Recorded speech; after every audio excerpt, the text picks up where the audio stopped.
to get an even deeper insight into what's going on there, let's cross live and speak to Arise Special Correspondent Karl Bostic, who joins us over the phone from the Western Ukrainian city of Lviv. We did try to get you earlier, Karl, some communication problems there. Hope you're there now. Very briefly, tell us more about those explosions that we're hearing about in the capital, Kyiv. There's talk of train stations being hit.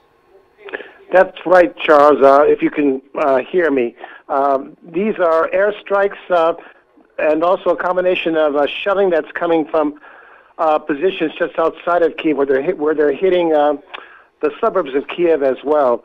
For example, in Chernihiv, which is a town north of Kyiv, airstrikes hit residential areas, including a hospital and a school and some apartment blocks. About 22 people killed this afternoon. And in Kiev, the shelling is coming from positions in the direction of that convoy that's just outside of Kiev, no matter a distance of about 20 miles. So not only are they encircling Kiev, but they're in a position to start really shelling indiscriminately, which is what we're now seeing playing out in East Ukraine already. And so Kherson has definitely fallen, Mariupol and Kharkiv under siege, a massive armed convoy poised outside Kiev. I mean, are the Ukrainian defenses strong enough to repel these multi-pronged attacks from Russia? Well, militarily, no. But what's important to note is that there's a lot of defiance going on amongst the small towns, Charles. I mean, you've got situations where, you know, the Russians are in the town with tanks and they're you know, showing up in the mayor's office. I believe you've got some video that shows a Russian soldier in the town in the town of Konotop. This happened a few days ago. A Russian soldier went to the mayor's office, giving an ultimatum to surrender, or else destroyed. And the mayor expletive, and the Russian walked out to an angry crowd, holding up his hands. He's actually holding hand grenades, Charles. If you're looking at that video has been shown. Afterwards, Charles, this mayor of this town, Konotop, comes out and speaks to the crowd saying, listen, the Russians just gave us an ultimatum. Either we surrender right now, or if we fight, the town will be destroyed.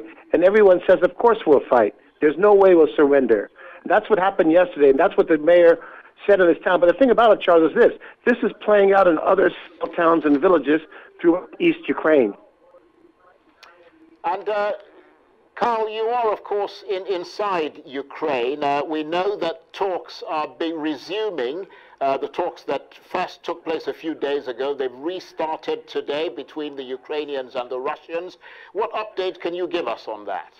Well, what's interesting is this, Charles. Now President Zelensky, the Ukrainian president, he's made a statement. He's appeared before TV. He says the only way to end this conflict peacefully, or to make it stop right now, is to have face-to-face meetings. President Putin, Vladimir Putin, meeting with Volodymyr Zelensky. That's the only way this can be brought to a resolution, by direct face-to-face talks. That's what he's now calling for. Because these talks that just happened, these second round of talks, Charles, they're not going to be really conclusive at all, especially after France's Emmanuel Macron.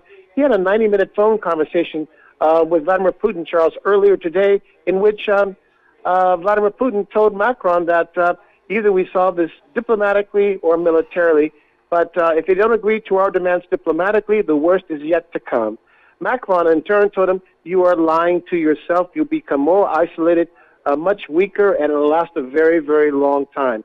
And when you look at the demands that Putin's talking about, it's everything from, you know, making sure that any territory that they captured, like towns they've captured, like Kherson or whatever, that they will remain under Russian control. They also want Ukraine to give up any of their military equipment from NATO, for example.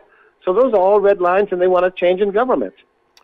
Karl, for the moment, thank you very much indeed, and do stay safe. Karl Bostic, Arise Special Correspondent, talking to me there from the Ukrainian city of Lviv.